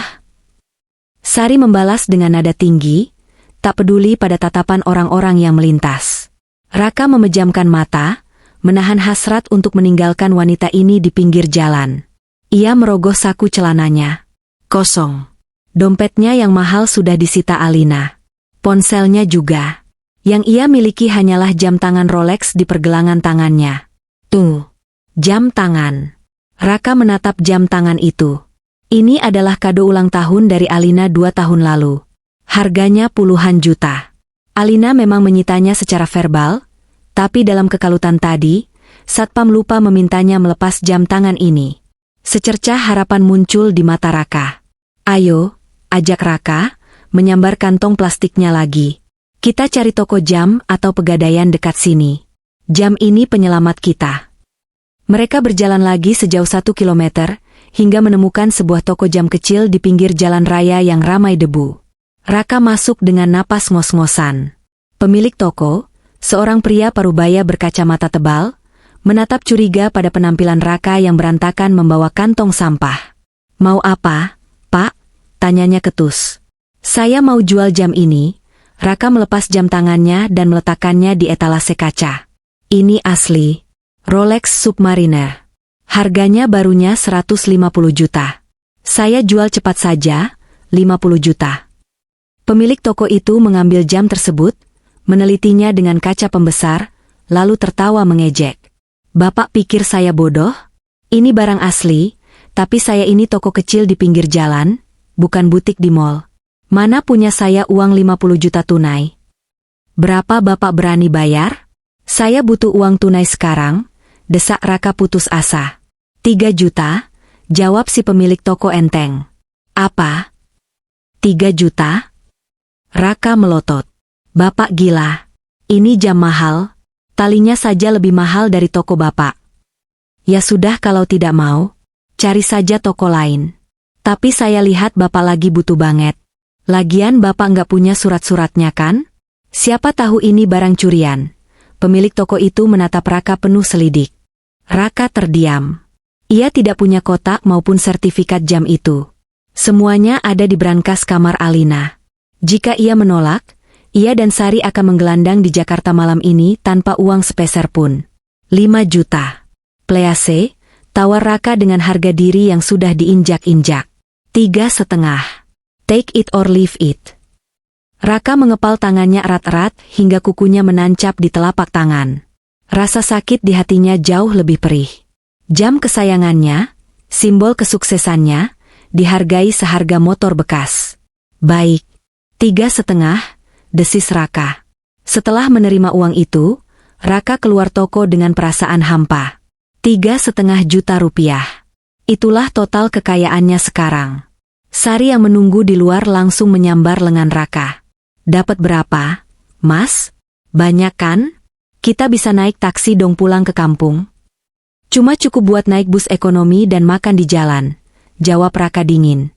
Jangan mimpi naik taksi. Jarak ke kampung itu 10 jam. Taksi bisa habis 2 juta lebih. Kita harus hemat. Mereka menyetop angkot menuju terminal bus antar kota. Di dalam angkot yang sesak, Raka duduk terhimpit di antara pedagang sayur dan anak sekolah. Bau keringat, bau bensin, dan panas mesin angkot membuat perutnya mual. Ia teringat jok kulit mobil Pajeronya yang empuk dan wangi parfum Jo Malone di mobil Alina. Bodoh. Aku bodoh sekali, rutuk Raka dalam hati. Terminal bus Pulau Gebang sore itu sangat padat. Raka membeli 2 tiket bus ekonomi tujuan Jawa Tengah. Bus yang mereka tumpangi bukan bus eksekutif dengan kursi lebar dan selimut. Ini adalah bus Bumel, bus tua dengan kursi tegak yang keras, tanpa toilet, dan AC-nya mati nyala. Mas, kok busnya jelek begini sih? Protes Sari saat mereka naik. Panas, bau rokok lagi. Kasihan Rizky, Mas. Syukuri atau kamu jalan kaki. Bentak Raka, sudah tidak memiliki kesabaran tersisa. Perjalanan itu adalah neraka dunia bagi Raka. Bus melaju ugal-ugalan di jalan Pantura. Guncangan keras membuat kepalanya pusing. Di sebelahnya, Sari tak henti-hentinya mengeluh. Rizky menangis sepanjang jalan karena popoknya lembab dan udara pengap. Raka terpaksa memangku kantong sampah berisi baju mereka, karena bagasi di atas kepala sudah penuh dengan kardus mie instan milik penumpang lain. Raka menatap keluar jendela yang gelap. Bayangan wajah Alina melintas di benaknya.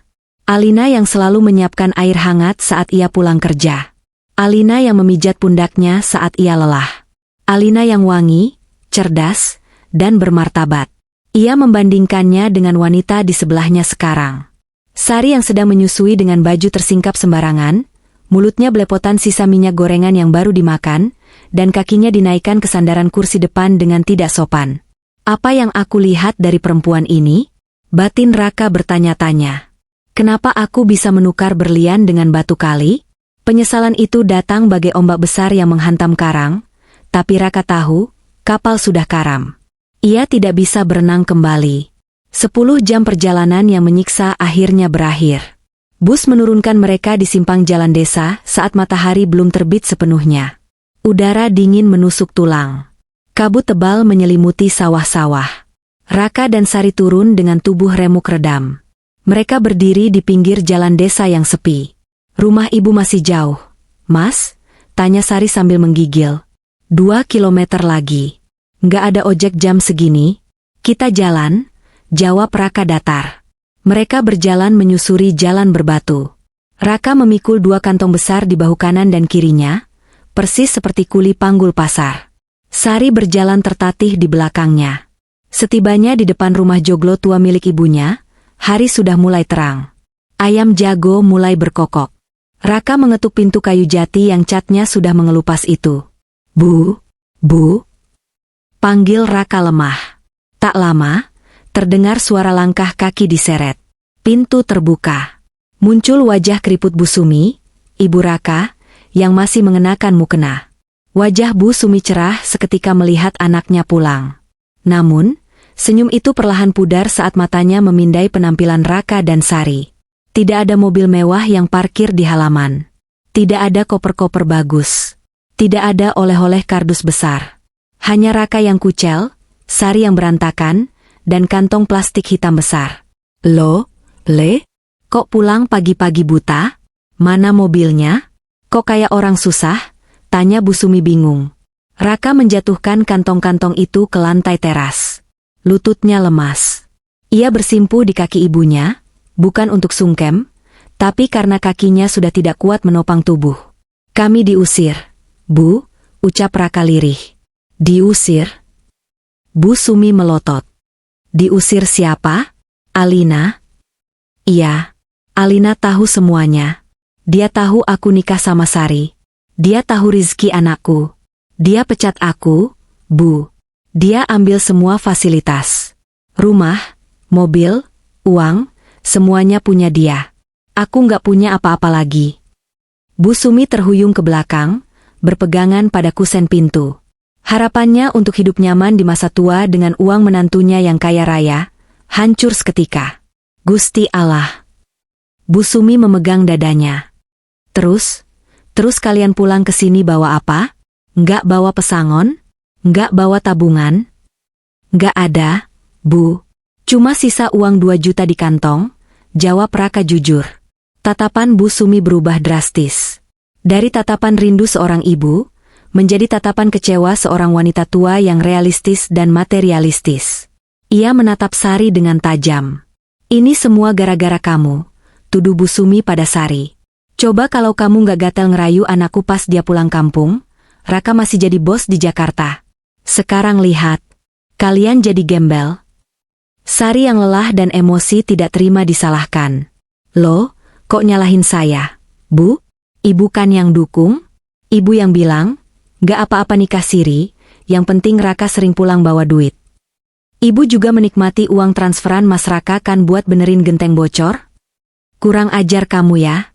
Menantu nggak tahu diri. Udah numpang, berani ngelawan mertua. Bu Sumi hendak memukul Sari, tapi Raka melerai dengan lemas. Sudah, Bu, sudah. Aku capek. Mau istirahat. Raka melangkah masuk ke dalam rumah. Rumah itu terasa pengap dan lembab. Lantainya ubin dingin. Tidak ada AC. Tidak ada kasur king coil. Hanya ada dipan kayu dengan kasur kapuk yang keras dan berbau apek. Raka menghempaskan tubuhnya ke kasur tua itu. Debu beterbangan. Ia menatap langit-langit kamar yang penuh sarang laba-laba. Di luar kamar, terdengar suara tangisan Rizky yang melengking dan omelan Bu Sumi yang memarahi Sari karena tidak becus mengurus anak. Sari, itu anaknya diamkan. Berisik. Bikin malu tetangga. Susunya abis. Bu, mintain duit ke Mas Raka sana buat beli susu.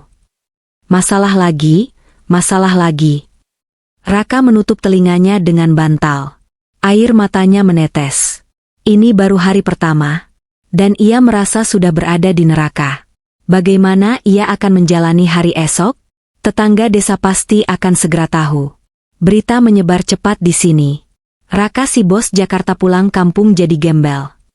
Cemoohan itu akan jauh lebih menyakitkan daripada di kota. Di Jakarta, ia adalah Emer Raka yang dihormati. Di sini, mulai besok, ia hanya akan menjadi bahan gunjingan di warung kopi. Raka meraba saku celananya, mengambil sisa uang 2 juta. Uang ini harus cukup untuk hidup entah sampai kapan. Tidak ada lagi gaji bulanan 50 juta. Tidak ada lagi bonus tahunan. Tiba-tiba, perut Raka berbunyi keras. Lapar. Ia bangkit, berjalan ke dapur. Di meja makan yang ditutupi tudung saji plastik, ia berharap menemukan makanan enak. Ia membuka tudung saji itu. Isinya hanya nasi dingin sisa kemarin dan sambal terasi yang sudah kering, serta sepotong tempe goreng yang sudah keras. Raka menatap makanan itu dengan nanar. Dulu, ia sering membuang steak wagyu yang menurutnya kurang juicy. Ia sering mengomel jika sup buntut buatan koki restoran kurang garam. Sekarang, ia harus memakan nasi dingin ini agar tidak mati kelaparan. Raka mengambil piring seng, menyendok nasi dingin itu, dan mulai makan sambil menangis terseduh-seduh. Setiap suapan terasa seperti menelan kerikil tajam. Rasa penyesalan itu begitu pahit, lebih pahit dari empedu. "Maafkan aku, Al," bisiknya di sela kunyahan. "Aku kangen masakanmu. Aku kangen rumah kita." Tapi Raka tahu, pintu rumah itu sudah tertutup selamanya. Yang tersisa baginya hanyalah pintu gubuk tua ini, dengan istri muda yang rewel dan ibu tua yang kecewa. Inilah titik nol itu. Titik di mana seorang benalu dicabut dari inangnya dan dibiarkan mengering di bawah terik matahari realita. 1 tahun kemudian, lampu kristal di Grand Ballroom Hotel Kempinski Jakarta berkilauan, memantulkan cahaya ke segala penjuru ruangan yang dipenuhi oleh para pebisnis elit ibu kota. Malam ini adalah malam penganugerahan Indonesia Business Award. Dan penghargaan Women Entrepreneur of the Year tahun ini jatuh kepada Alina Lestari, CEO Aruna Corp. Tepuk tangan bergemuruh. Alina berdiri dari kursinya. Ia tampak memukau dengan gaun malam berwarna champagne yang elegan, membalut tubuhnya yang kini terlihat lebih segar dan sedikit lebih berisi, tanda kebahagiaan dan ketenangan jiwa. Rambutnya ditata rapi, wajahnya bersinar tanpa beban. Ia berjalan menuju panggung dengan langkah mantap. Senyumnya merekah, tulus dan penuh percaya diri. Tidak ada lagi bayang-bayang kesedihan di matanya. Di atas panggung, saat memegang piala emas itu, Alina memberikan pidato singkat. "Penghargaan ini bukan hanya untuk saya, tapi untuk setiap wanita yang pernah merasa hancur namun memilih untuk bangkit kembali. Saya belajar bahwa kehilangan beban yang tidak perlu adalah kunci untuk terbang lebih tinggi. Terima kasih kepada tim saya, dan terima kasih kepada masa lalu yang telah menempa saya menjadi sekuat baja." Tepuk tangan kembali membahana. Di sudut ruangan, Adrian, direktur operasional baru yang menggantikan posisi Raka, menatap Alina dengan tatapan kagum dan bangga. Pria itu cerdas, sopan, dan tahu batasan, segala hal yang tidak pernah dimiliki Raka. Hidup Alina telah berubah total. Tanpa benalu yang menggerogoti keuangannya, keuntungan perusahaan melonjak tajam. Ia merenovasi rumah, sering berlibur ke luar negeri, dan aktif dalam kegiatan sosial. Ia menemukan kembali dirinya yang dulu sempat hilang, wanita mandiri yang bahagia. Sementara itu, ratusan kilometer dari Jakarta, di sebuah desa terpencil di Jawa Tengah, suasana yang sangat kontras sedang terjadi. Hujan deras mengguyur desa Sukamaju. Di dalam rumah joglo tua yang gentingnya bocor di sana-sini, Raka sedang duduk meringkuk di sudut ruangan. Ia menatap tetesan air hujan yang jatuh ke lantai tanah, membentuk genangan lumpur kecil di dalam rumah. Penampilan Raka sungguh mengenaskan. Tubuhnya kurus kering, tulang pipinya menonjol, dan kulitnya menghitam terbakar matahari. Kemeja branded yang dulu ia banggakan kini sudah menjadi kain lap kusam yang penuh noda tanah. Sudah setahun ini Raka bekerja serabutan.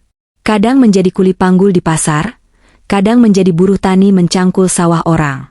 Tangan halusnya yang dulu hanya memegang pulpen mahal, kini kapalan dan kasar. "Raka, mana uangnya?" Teriakan melengking itu memecahkan lamunan Raka. Sari keluar dari kamar sambil membanting pintu. Penampilannya tak kalah kacau. Rambutnya acak-acakan, wajahnya kusam tanpa skincare, dan tubuhnya kurus karena kurang gizi. "Uang apa lagi, Sar? Kemarin kan sudah aku kasih hasil upah nyangku 50.000, jawab Raka lemah. 50.000 kamu bilang uang? Itu cuma cukup buat beli beras sama minyak goreng. Susu Rizky habis. Dia minum air tajin terus sampai mencret. Kamu gak kasihan?" Sari melempar kaleng susu kosong ke arah Raka. Kaleng itu mengenai bahu Raka, menimbulkan rasa nyeri. "Sabar dong. Aku lagi nunggu panggilan kerja dari Pak Kades. Katanya butuh orang buat benerin selokan." Raka mencoba membela diri. "Sabar, sabar. Makan tuh sabar." Sari berkacak pinggang, matanya melotot penuh kebencian. "Tahu gini aku gak mau nikah sama kamu. Katanya bos besar, katanya kaya raya. Tahunya cuma kuli miskin. Nyesel aku, Mas, nyesel." Kata-kata itu bagaikan belati yang menusuk jantung Raka setiap hari. Dulu, Sari memujanya bak dewa. Sekarang, Sari menghinanya lebih rendah dari sampah. Kamu juga yang salah. Kamu boros. Kamu nggak mau bantu kerja. Bentak Raka, emosinya terpancing. Kerja apa? Aku ngurus anakmu yang rewel ini sendirian. Ibumu itu tuh, sakit-sakitan terus, minta obat melulu. Bikin abis duit aja. Dari dalam kamar sebelah, terdengar suara batuk Bu Sumi yang memilukan. Wanita tua itu kini terbaring lumpuh karena stroke ringan yang dideritanya 3 bulan lalu. Tepat setelah penagih hutang, rentenir, datang menyita televisi dan kulkas satu-satunya di rumah itu. Raka memijat pelipisnya yang berdenyut. Hutangnya di koperasi desa menumpuk. Belum lagi hutang di warung sembako. Hidupnya benar-benar di titik nadir. Malam itu, Raka keluar rumah untuk mencari angin, atau mungkin mencari pelarian sejenak. Ia berjalan menuju warung kopi di ujung desa. Ia memesan kopi hitam seharga Rp2.000, satu-satunya kemewahan yang bisa ia nikmati. Di warung itu, sebuah televisi tabung menyala, menayangkan berita selebriti dan bisnis. Raka menyeruput kopinya dengan tangan gemetar. Tiba-tiba, matanya terpaku pada layar televisi. Sosok inspiratif minggu ini, Alina Lestari, janda kaya raya yang sukses bangun imperium properti. Layar kaca menampilkan wajah Alina yang sedang tersenyum memegang piala. Lalu cuplikan video memperlihatkan Alina turun dari mobil mewah baru, dikawal oleh asisten, dan sedang meresmikan panti asuhan yang ia bangun. Wah, cantik bener ya janda itu, komentar tukang ojek di sebelah Raka. Udah cantik, kaya, dermawan lagi. Andaikan aku jadi suaminya, pasti aku ratukan dia. Iya, denger-denger mantan suaminya selingkuh sama pembantu apa gimana gitu. Bego banget ya lakinya. Berlian dibuang demi batu kerikil, timpal pemilik warung. Raka merasa dadanya sesak, seolah ada batu besar yang menghimpit paru-parunya. Kopi di lidahnya terasa pahit, sepahit kenyataan hidupnya. Orang-orang di warung itu tidak tahu bahwa laki-laki, bego, yang mereka bicarakan sedang duduk di pojok dengan pakaian lusuh. Raka melihat Alina di layar TV. Wanita itu terlihat hidup. Jauh lebih hidup daripada saat bersamanya. Alina. Gumam Raka lirih. Air mata menetes jatuh ke dalam gelas kopinya. Penyesalan itu datang terlambat, namun menghantam sangat keras. Ia ingat bagaimana dulu ia membentak Alina. Ia ingat bagaimana ia mengkhianati kepercayaan wanita sebaik itu demi Sari, wanita yang kini tiap hari memaki-makinya. Tiba-tiba, dari arah jalan, seseorang berlari menghampiri Raka. Itu tetangganya. Mas Raka. Mas Raka. Pulang cepat. Mas. Ada apa, Pak? Raka berdiri panik. Ibu saya kenapa? Bukan ibu. Itu. Istrimu, si Sari. Dia pergi. Raka berlari sekuat tenaga menuju rumahnya. Napasnya memburu. Sampai di rumah, ia melihat pintu lemari terbuka lebar. Baju-baju Sari habis. Bu Sumi menangis terseduh-seduh di atas dipan. Bu, Sari kemana? Teriak Raka. Dia pergi, Le. Isak Bu Sumi. Dia dijemput laki-laki naik motor. Katanya dia mau kerja ke kota, gak tahan hidup miskin sama kamu. Rizky. Rizky ditinggal di sini. Raka terduduk lemas di lantai. Suara tangisan bayi Rizky terdengar melengking dari kamar, haus dan popoknya penuh. Sari pergi. Wanita yang ia bela mati-matian, wanita yang membuatnya rela menghancurkan rumah tangganya dengan Alina, kini meninggalkannya begitu saja karena dia miskin. Raka merangkak mendekati bayinya. Ia menggendong Rizky yang kurus dan dekil. Ia menatap wajah anaknya yang mirip dengannya. Maafin Bapak. Nak, maafin Bapak. Tangis Raka pecah. Malam itu, Raka benar-benar sendirian. Di rumah tua yang bocor, dengan ibu yang lumpuh, bayi yang menangis kelaparan, dan tumpukan hutang. Ia menatap langit-langit, membayangkan di suatu tempat di Jakarta, Alina sedang tidur nyenyak di kasur empuknya yang wangi. Karma telah menuntaskan tugasnya dengan sempurna. 1 bulan kemudian, Alina sedang duduk di taman belakang rumahnya, menikmati teh sore. Suara burung berkicau merdu. Di hadapannya, Adrian duduk sambil membawa berkas proyek baru. Proyek di Bali sudah disetujui, Bu Al. Kita bisa mulai bulan depan, kata Adrian sopan. Terima kasih, Adrian. Kerja yang bagus, Alina tersenyum. Ponsel Alina bergetar. Sebuah nomor tidak dikenal masuk ke WhatsApp-nya. Alina membukanya. Foto profilnya kosong. Assalamualaikum, Al. Ini Raka. Aku pinjam HP tetangga. Al, tolong aku. Ibuku meninggal kemarin. Aku nggak punya uang buat biaya pemakaman dan selamatan. Sari kabur ninggalin aku dan Rizky. Aku mohon, Al, demi kemanusiaan. Transfer berapa saja. Aku janji bakal sujud di kakimu kalau ketemu. Aku nyesel, Al. Tolong. Alina membaca pesan itu tanpa ekspresi. Tidak ada rasa sedih, tidak ada rasa senang. Hatinya sudah netral. Ia menatap Adrian. Kalau ada orang asing minta sumbangan karena kemalangan, biasanya apa yang perusahaan kita lakukan? Adrian tampak bingung sejenak, lalu menjawab profesional. Biasanya kita arahkan ke tim CSR, Corporate Social Responsibility, untuk dicek, Bu. Kalau valid, kita bantu sewajarnya sebagai amal. Alina mengangguk. Ia tidak membalas pesan Raka. Ia meneruskan pesan itu ke staf admin yayasan amalnya. Tolong urus ini. Kirimkan paket sembako dan biaya pemakaman standar untuk orang tidak mampu di alamat ini. Atas nama hamba Allah. Jangan sebut nama saya atau perusahaan. Baik, Bu. Alina meletakkan ponselnya di meja, lalu menyeruput tehnya. Ia tidak membenci Raka lagi. Membenci berarti masih peduli. Alina hanya merasa kasihan, selayaknya kasihan pada orang asing yang malang. Bagi Alina, Raka adalah masa lalu yang sudah selesai bukunya. Ia tidak akan membiarkan satu tetes pun tinta masa lalu mengotori lembaran masa depannya yang bersih.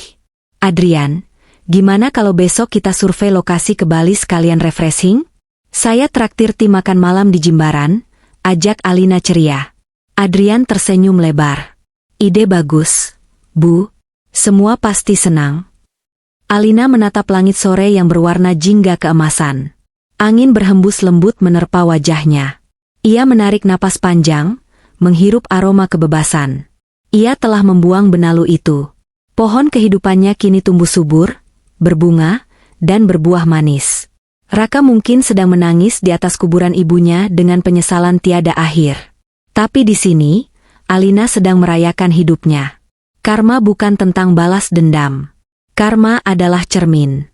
Raka hancur karena ia menanam kehancuran. Alina bahagia karena ia menanam ketulusan dan kerja keras. Dan sore itu, sang ratu benar-benar telah memenangkan perangnya. Bukan dengan pedang, tapi dengan melepaskan dan terus melangkah maju.